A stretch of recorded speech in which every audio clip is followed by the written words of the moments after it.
You know who's on the call? Our next guest. Ian Eagle. For my money, regardless of sport, the best in the business. That's no disrespect to Joe Buck or anybody else. Ian Eagle joins us, NFL on CBS, of course, Westwood One. And the boys said I had to do it, so I'm going to embarrass you. It'll take 2 seconds. 2011, I'm at the Barclays Center. You're calling games for the Nets. I'm with my buddy Evan Roberts. He brings me down, introduces me to you. He says, hey, Ian, this is my friend Patrick. I'm an absolute nobody. I still am, Ian. You said, hey, Patrick, where are you from? I said, Michigan. He said, do you have siblings? I said, yes, I have 2 sisters. One's named Kelly, one's named Melissa. A month later, I go to a Nets game. You said, hey, Patrick, how's Kelly and Melissa? That is an amazing job by you. Oh, my gosh. I've lost all those brain cells. They were once there in 2011, and now they're gone. I've replaced them with 57th, 58th, 59th men on NFL rosters that get called up on game day, part of the practice squad. So, Melissa, Kelly, I'm sorry. I can't do it anymore. It was a part of it. Don't be humble. Don't be humble. You deserve the shout out. I remember it to this day, and it reminded me to be kind to people. So I just want to say that. The big news, the big news, of course, is Cleveland. I'm sorry, what's your first name, sir? My name's Patrick. Zip it, Eagle. I'm asking a question. Write that down. Okay.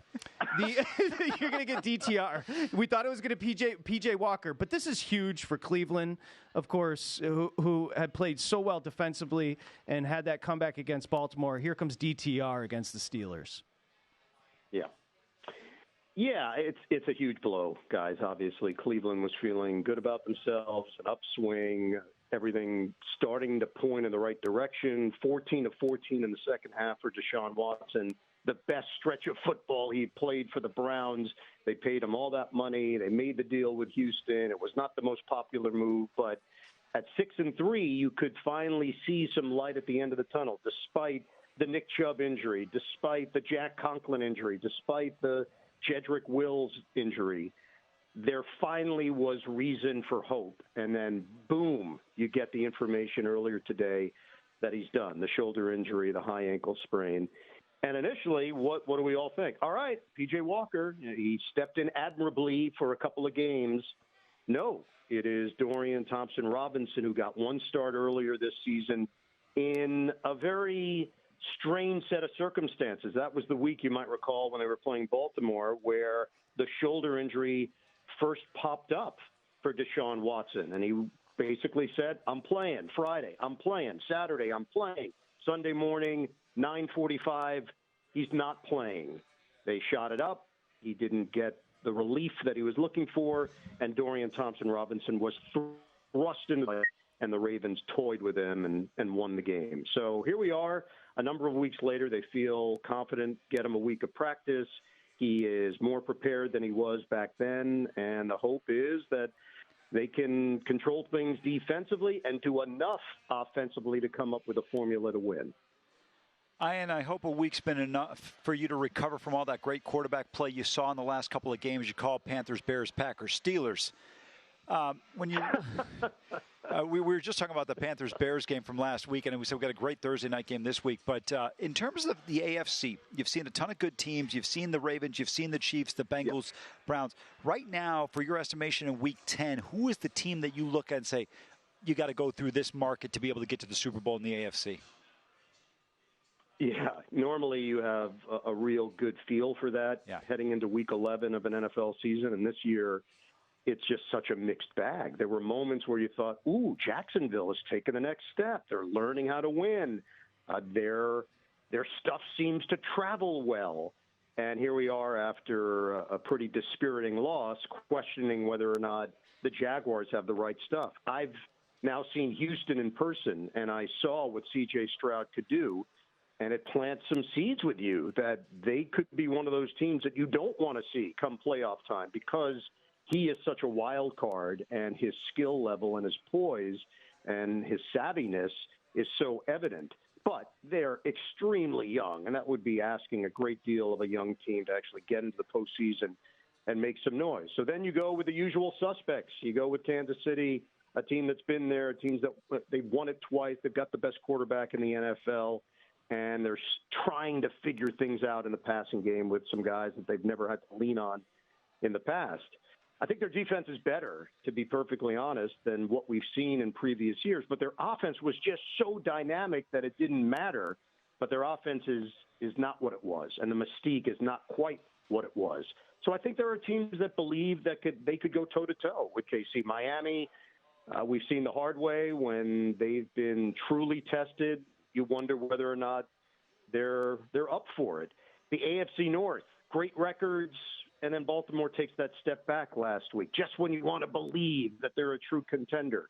Cincinnati, similar set of circumstances. Pittsburgh, great record, no offense, no consistent, stable offense.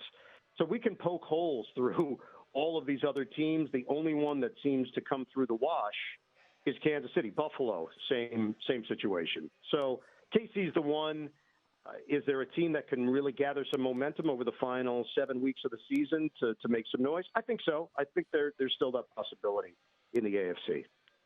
Ian Eagle, NFL on CBS here, Sharp Money. I want to ask you about the Bills. You had them and their loss at the Patriots. Did you sense something was amiss in Week 7?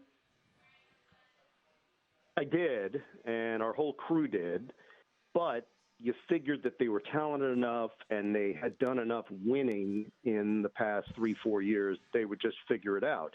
But if you remember that week, there were criticisms of Ken Dorsey, and what Josh Allen was doing at that point was deflecting it. Anytime anyone asked about it, he went the other way, and he would say, no, we have to play better for him. He flipped it. He flipped the script. And that can only take you so far until the team actually looks like the one and resembles the one that we presume that we would see this year. The questions were going to keep popping up. And then, obviously, the bottom dropped out on Monday night. That is just not acceptable when you're a frontline elite team to have those kind of mental mistakes and for it to end the way that it did. It looked like they were going to escape. They have 12 men on the field on a game-winning field goal. You get a do-over, you get a mulligan, and they lose the game to Denver. That's just not acceptable, and that's why there were changes. Clearly, this was not based on the one game for Ken Dorsey. This has been the whole package since Brian Daboll moved on. They just don't look crisp on offense. And it could be philosophically that they've told Josh Allen, hey, we don't want you running around. We don't want an Andrew Luck situation. We don't want your block getting knocked off on every play. We want to have you for the long term. But the problem is that was a big part of his effectiveness, and they may have to go back to it just to make the playoffs. Forget about going on a run, just to be in the tournament. And I think that's their dilemma right now. Ian, we got about a minute remaining. You called the Lions-Packers game back in Week 4. Detroit is playing great football, one of the top 3 teams in the NFC. Your perspective, how good do you think they are? Explosive offense, great speed. Goff has limited his mistakes, great leadership. I really like them. I think they're no longer a nice story, guys. I think they're a legitimate team. I think if they're not placed in that upper echelon with Philadelphia and San Francisco, you're talking about a slight cut below, but they are in the conversation. This is not a novelty act anymore, in my estimation. Steelers-Browns have a great call over the weekend, and I was just joking. I don't have any sisters. Ian Eagle, Yes Network, NFL on I'm just playing. NFL on CBS. Thank you, Ian. We appreciate the time. All right, I'm going to do a deep Google search now, so we'll find it. Later, Ian. There goes Ian Eagle. Go to VSiN.com/subscribe to become a VSiN Pro subscriber today.